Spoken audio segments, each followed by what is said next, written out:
पियवा के सिखाई देबै ना। खोलबै ब्यूटी पार्लर पियवा के सिखाई देबै ना। बाहर जाएला हम छोड़ा देबै ना। बाहर जाएला हम छोड़ा देबै ना। खोलबै ब्यूटी पार्लर पियवा के सिखाई देबै ना।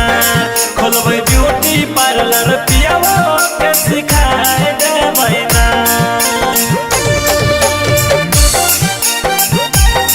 खोलबै ब्यूटी पार्लर पियवा के सिखाई देबै ना। सिखाई देबै ना।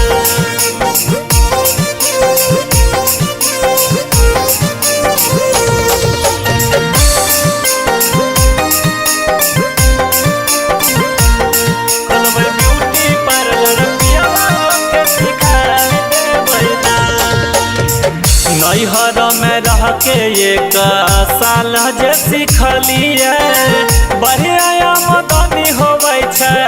आँख से देखलिए नैहर में रह के एक साल जे सिखलिए बढ़िया आमदनी होबै छै। आँख से देखलिए पियवा के पढ़ा लेबै ना।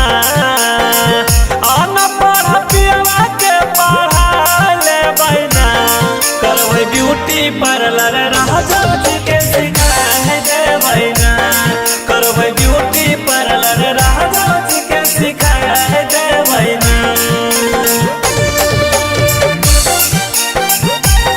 खोलबै ब्यूटी पार्लर पियवा के सिखाई देबै ना। सिखाई देबै ना।